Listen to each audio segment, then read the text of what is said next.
Hi, good morning. My name's Rich and we're Consumer Hub. We focus on recruiting marketing, innovation and sales professionals across the FMCG sector, and this is the FMCG podcast. This is the podcast where we speak to some of the best leaders we know in the industry and hear their take on their category expertise, but also, more importantly, their take on career development and what you need to do to develop the skills that you want as a leader. Today, we are really pleased because we've got Jon Black on the show with us.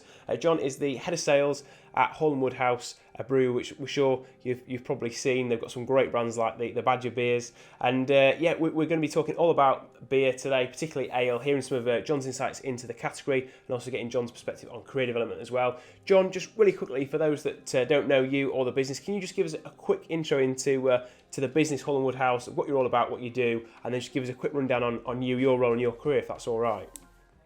Yeah, no problem. Morning anyway, Rich. Morning, everyone. Hall and Woodhouse. So we are a brewer and hospitality, brewing and hospitality business. We've been around since 1777, so we're quite long in the tooth. It's our 250th birthday in a few years' time. That's so a big one. Hopefully we'll have a decent party for that. Our business is kind of split into two. The hospital around about 107. Some of those directly what we call business partners, so sort of tenanted businesses.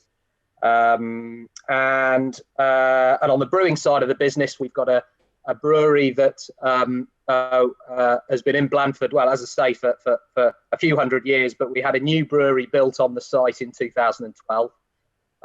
That's capable of brewing about 150,000 hectolitres a year.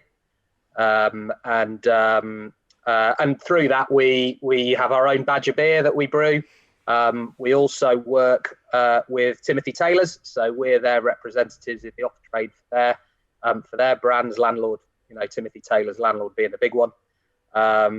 We do some contract work and some own label work as well with Sainsbury's and Aldi. So we've got quite a sort of a broad portfolio of beers that we do.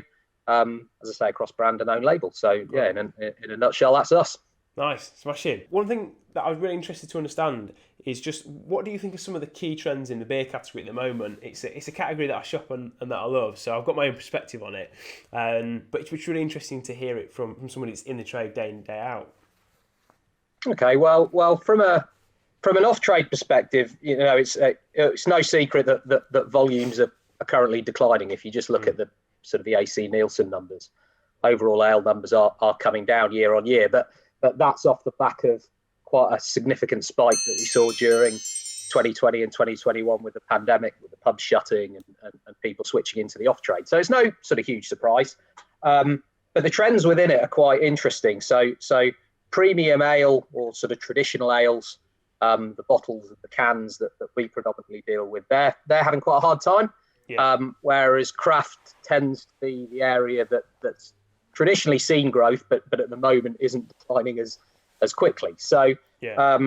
So that's sort of the general route. But if you look at the split of premium ale and craft ale,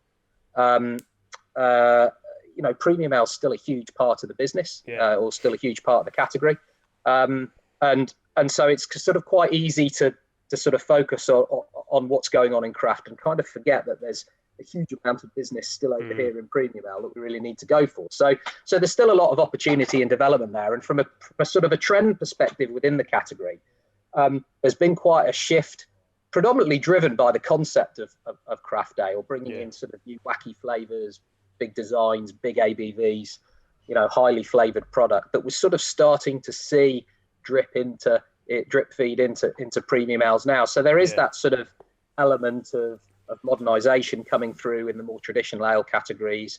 Some of the bigger IPAs, some flavoured beers coming through. So it's quite interesting to see that sort of craft evolution sort of starting to feed and influence what we would see as more traditional ales.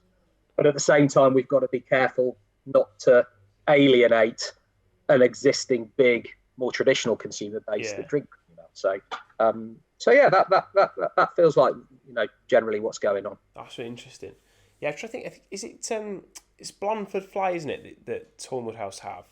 That's one of my favourite ones that I've tried, and that's got like different flavourings in it, hasn't it? I think it's got ginger. Yeah, it's ginger based. And actually, That tastes very crafty, actually, I think, when you have it. Yeah, arguably, we were the sort of the original craft ale brewer. We started dabbling with Flavours sometime before they became quite more mainstream, certainly sometime before craft ever, appeared. So we've got a couple of flavoured beers in our bottle range. We've got Blandford Fly, which is sort of a ginger one, which is great. If you have a Chinese takeaway, it's great with that. It really brings out the flavours. We launched another one called Tropical Ferret about 18 months ago. That started off fairly small, but it seems to be gaining some traction. We've got some good listings across the grocers there over the last year. And we've got another beer that is in the range at the moment, which actually you can only get on our Badger Direct website, which is Golden Glory, which is a peach flavoured beer. Really good, really summery, easy drinking. And it hasn't got that sort of cloying sweetness that a number of, sort of flavoured beers tend to have. It's very fresh and light. The natural reaction is to say, well, Badger isn't a craft proposition, but actually we've been kind of doing that through our flavour variation for a number of years. So arguably we are. Just to pick up the thread on like the Entree category as well, like with the Entree, is there a difference in like the types of ales that people drink bottled versus Entree? Like, do you see a split there, or do people kind of just buy their favourites in bottles? Like, what's the sort of dynamic on that one? No, not particularly.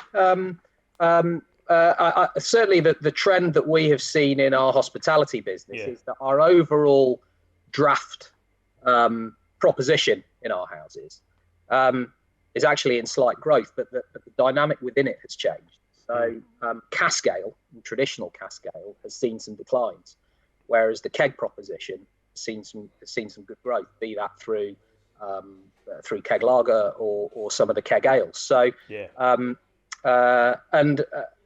that's quite an interesting dynamic to see. It's quite a challenging dynamic for a business that's been largely basing itself on driving its cask proposition in the houses. But equally, it gives us the ability, because we've got arguably our own venues to try things in. It gives us, we've got the flexibility there to be able to adjust our offer, and overall that growth still happens, albeit in a slightly different way. That's really interesting. Yeah. What are the differences between working in alcohol, BWS, and some of the other kind of categories that you worked in your career? Because you've been in alcohol before, but you've also been confec as well, haven't you? Like, what do you think makes kind of BWS kind of distinctive? What are some of the things that, say, if somebody's considering a career in BWS, like what do they need to kind of get their head around as a category dynamic? Well, I think as a basic principle that in FMCG, if you're dealing with the grocers, it doesn't really matter what you're selling. The principles are broadly the same. So I've sold, as you said, confectionery, fresh meat, BWS, and so the basic principles are the same, but each category dynamic is slightly different. So BWS is the most brand-led market I've ever worked in. Right. If you look at the premium, sorry, even more than confec. Oh yeah.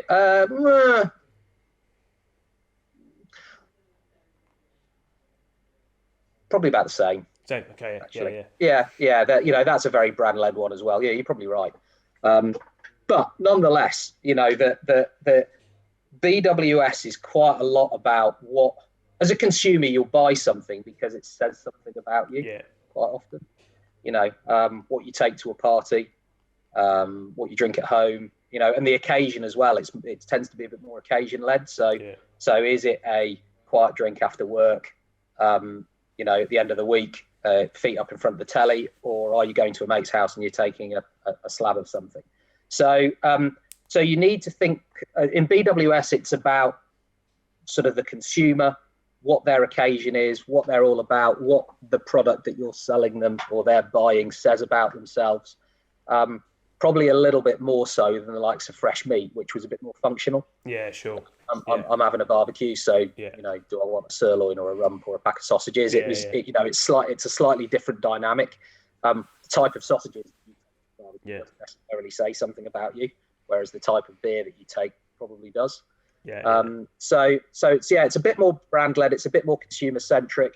The other thing is people tend to browse BWS more than they will confectionery, fresh meat. True. But it tends to be a bit more, okay, well, sometimes the decision will be made before they walk through the door. They'll come in and they'll buy their staple product that they always buy.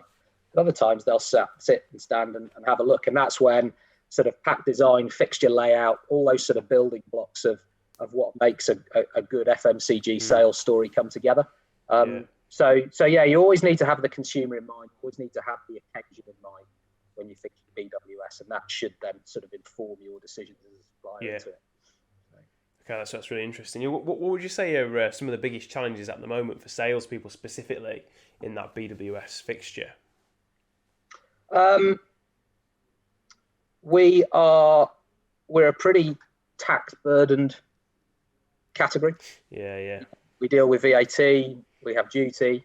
Every time the Chancellor stands up and doesn't put a duty increase through, that's great news for us, because it's not only it means our prices aren't moving, but it saves us an awful lot of admin in a very short space of time to get all our new duty rates worked out and all that information over to customers. That's always a bit of a relief in the Black household when the Chancellor says there's no move on duty. So that's quite a challenge. The second thing is it's very, very price competitive, particularly around Christmas time. Price can be a really key lever, and that pricing doesn't seem to be moving on over the years. So I was at Bacardi 10 years ago, 12 years ago, and I remember Christmas deals back then for a litre of Bacardi rum were at 16 quid. That's 10, 12 years ago. Last Christmas, a litre of Bacardi was 16 quid. So the margins are becoming smaller and smaller. And as we all know, with the cost of goods going up, all the input costs going up at the minute, that focus on price and that dynamic of the retailers wanting to give consumer value and help people at a really difficult time. But equally, the input costs from our perspective are going through the roof. That's going to get even harder. And then when you overlay the VAT, the duty, and everything that goes with it, it becomes quite a tight margin category. So that's probably that's probably one of the biggest challenges. And then the second challenge is keeping up with the trends, making sure that your brand and your offer and your proposition is relevant for not only the consumers you've got at the minute, but the consumers you're going to have in the future. How do you keep that pipeline of people wanting to buy your product? And as a business, we've recognized that over the last couple of years, and you'll start to see now in our range that our thinking's beginning to evolve and look at a slightly more modern proposition and how we tap into that arguably younger, more affluent consumer. It's not easy, and it's not cheap. But we need to do it to give ourselves a chance in the future. What if there's somebody like listens to this and that they're kind of interested, despite the challenges? Because it is one of those categories that everybody in general has got an opinion on and loves, and kind of shops. So what makes it fun? What makes it enjoyable? Like what kind of and also within that, like what are some of the kind of the opportunities to kind of develop as a salesperson and kind of hone your skill set in that area? You can judge by how fun your job is, I find, by the reaction of your mates in the pub when you tell them that you've got a job working for somebody. So, when I told the lads in the pub that I was, going to sell sausages for a living, they weren't that excited. When I told them that I was going to go and work for a brewery, there were a lot of smiles around the room and a lot of joy to be heard, from them doing it. So yeah, we are in a fun category. It's like anything really. If it's a world and a category and a product that you've got an interest in that you like, you can make whatever you want out of working in the industry. I think it's because it's so competitive, you have to have salespeople in there that are really proactive and able to think on their feet, think around the problems. You've got to be inquisitive in this category as well as a salesperson, be it a national account exec, a national account manager, or a controller, or a head of sales. You've got to sort of be inquisitive about the category, inquisitive about what your competitive set are doing, inquisitive about the strategy that your customers want to follow, and inquisitive about your consumer and how they're viewing the category and the product and all that sort of stuff. So if you've got that sort of questioning mind, if you've got that ability to ask, or you want to develop the ability to ask the extra question in a buying meeting to really understand, what it is your customer or your consumer is all about, then those are the sort of skills you can really develop in this category. Ultimately, us as suppliers and the retailers are all here to do the same thing. We're ultimately here to sell more. But the account manager with the inquiring mind is likely to understand a little bit more about all the dynamics at play, and therefore put a better proposition on the shelf, and you'll sell more. So I'd say that's the what I've probably answered there is more what I'd look for in somebody coming into this industry or into my team. But equally, it's an area of, there's an opportunity to develop those skills coming into it. Salesperson. Yeah, it's really interesting you talk about that, actually, because ironically, given your background, I mean, I do probably more recruitment in BWS and meat and poultry than any of the categories. And I do actually think, I'm probably biased because I'm recruiting so much, but I do think those two category dynamics shape really strong salespeople. Because there are, I mean, FMCG is always tough, but there are other categories that are more cushioned. There's some categories where, the power brand just dominates so much, it's not too difficult to sell. But, the kind of supply chain pressures in BWS, the kind of also the market dynamic around tax and, and the emotive nature of the brands. I just think it leads to salespeople that are very, very good at wrapping their head around trade marketing in a way that, sales guys sometimes can be lazy and not have to do in other categories. It's interesting you mentioned that.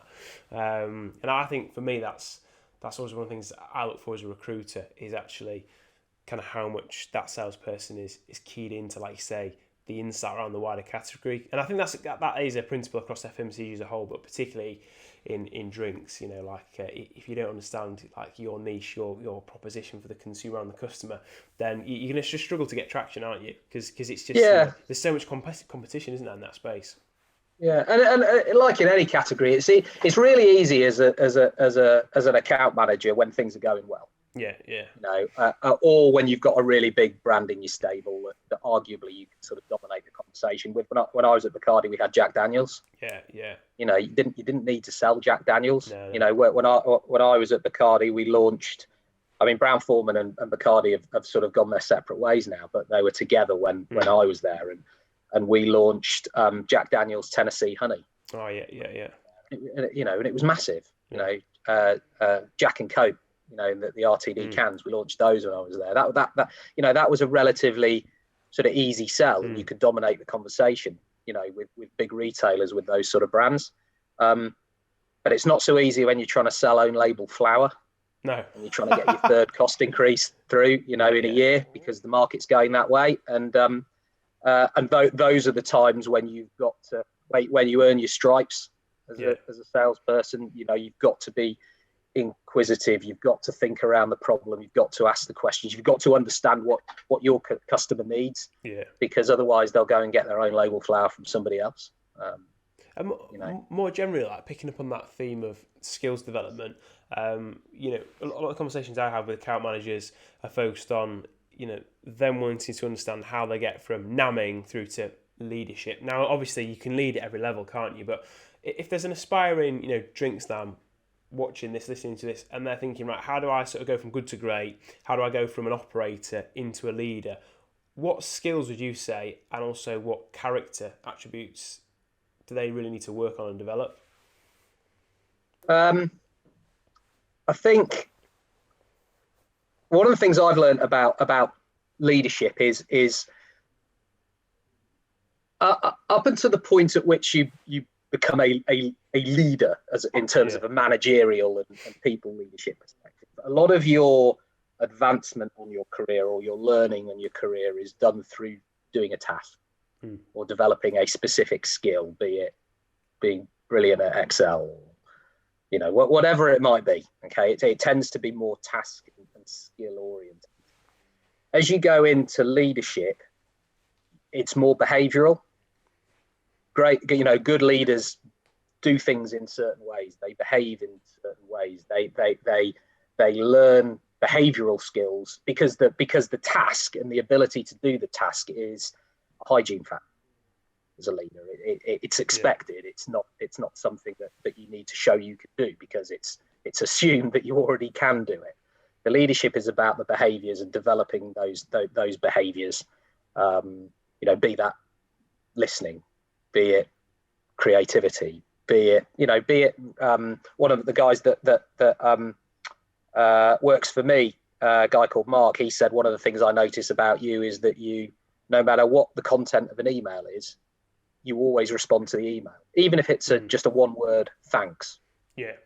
Because it acknowledges that you've read the email, you've taken it into account. It's sort of, he said, that's just an example of a small behaviour that leaders do, that good leaders do.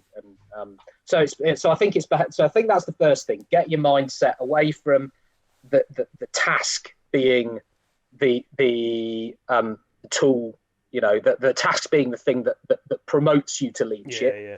Actually, it's the behavioural bit that makes you a good leader. So that's the first thing. I think the second thing, and you can do this at any level, is about being really clear about what you want to achieve, and having a really clear aim. Because once you've got that established, then that allows you as a leader to understand, right, okay, well, have I got the right strategy in place to deliver against that aim, or do I need to change it? Have I got the right people doing the right jobs to deliver that strategy? And some of those leadership questions can lead to quite difficult and challenging discussions at times. Sometimes you might realise that you haven't got the right people in the right jobs, so you have to change that, and that has quite a heavy burden on you as a leader. Because you're impacting people's lives, and that can be really hard.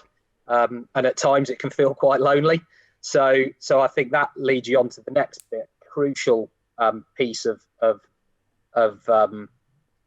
sort of leadership is about communication. Be that to whoever sat above you, whoever sat alongside you, or the team that work for you.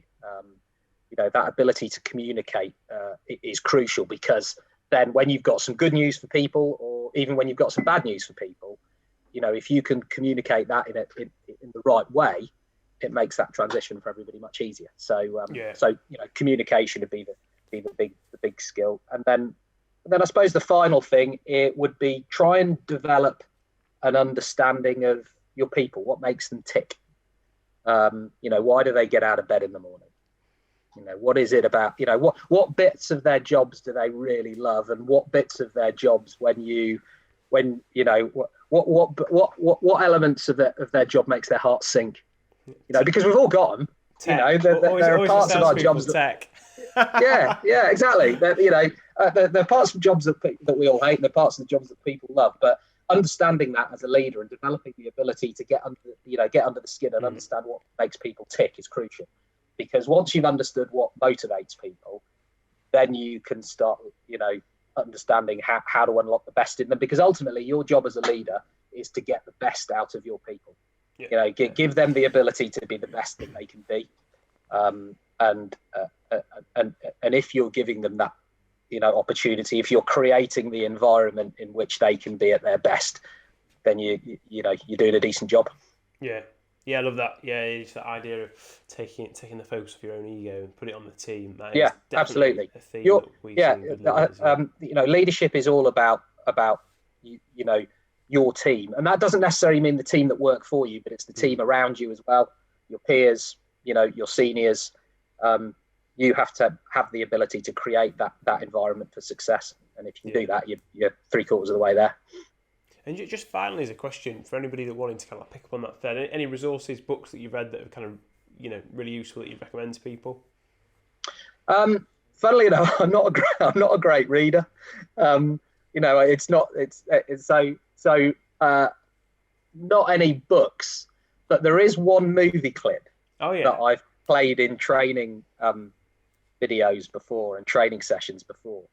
There's an Al Pacino movie called Any Given Sunday. Okay. And there's a section in that where he's speaking to his team. It's about American football, and he's speaking to his team, and he's got them in the change room, and I think it's sort of half time or something, and they're getting nuked. On the pitch, they're getting absolutely rolled over, and it's because they're not working as a team. And actually, in that 3 or 4 minute clip, there's great examples of honesty, loyalty, trust, communication, all the things that create a good team and good leadership cues. You'll see in that clip. And it's essentially Al Pacino just giving a bit of a sort of a monologue to his team, and the team are all sat there, heads down at the start, and they're sort of knocking the hinges off at the end. And it's all a bit Hollywood and a bit, all a bit sort of American, if you like, and lots of a whooping and a hollering as they walk out the door, or they run out the door. But the principles are right. It's Al Pacino as a leader trying to pull his team together, and there's quite a lot in there that you take away. So yeah, I'd say, I couldn't recommend a book, but watch that clip. Oh, I love that. Yeah, do you know what? Moneyball is one of my favourite films, actually. I'm not really a sportsman at all, but I just love that film. For me, I often come back to various clips, and it's a film about business as much as anything else, because it's all about how do we keep this dysfunctional team liquid, because there's so much money involved in that particular league. I just find it fascinating, so I'm definitely going to watch that. It's actually been on my watch list for a while, actually, so it keeps cropping up. Yeah, it's good. It's good. It's a good movie, but that bit really resonated with me. Yeah. Okay. That's right. And then just finally, because I'm conscious time's ticking on this Zoom meeting. What can people do to follow the brand on social and follow you? Kind of, where's the best place to find you? Obviously, they need to go and buy the product and try it, but if they want to kind of keep need to go buy the product. So obviously we've got a Facebook site. You can go to any one of our pubs. We've also just recently launched Badger Direct on our own website. So that was a bit of a product of the pandemic. We've always had a brewery shop on site, but we've never done any sort of online stuff. And, we navel gazed for far too long about getting an online proposition set up, and then suddenly the pandemic came along, and within 3 weeks, that navel gazing stopped, and we got up and running. But yeah, and we're on LinkedIn. All the various different media platforms. One thing we do need to get better at, if we want to attract the younger consumer, is starting to get a voice on some of the platforms that the younger consumer uses. One of the problems we have is, and I think with many businesses are like this, is you tend to, as a group of people, you'll sit there and say, well, we could advertise or we could be present on this platform or that platform, but it's the only platforms you ever discuss are the ones that you're on. And we are of a certain age and not getting any younger, and ultimately the younger consumer, it probably isn't. I know my kids aren't on the same platforms that I'm on, so we need to think a bit more creatively about that. Yeah. Keep an eye on TikTok. You might see a Badger TikTok soon. Yeah, exactly. You see, I wouldn't know the first thing about TikTok, but we probably need to be talking. We need to be on there as a brand if we're going to be relevant. So yeah. Well, thanks so much for joining us today. It's been an absolute blast. I've learned those. No worries. I'm sure everyone watching and listening has done as well. If you've enjoyed this show, please give us a like, on Spotify, Apple Podcast, give it a share, but more importantly, reach out to Jon, thank him for his time. Everybody that comes on our podcast does it because they want to invest back in the industry and the people that are coming through. So, big shout out there to Jon and his time and also the business. And go and buy some Badger beer, try it, you'll absolutely love it. And my top recommendation is the Blandfield Fly. Thank you very much for listening, and see you soon. Take care.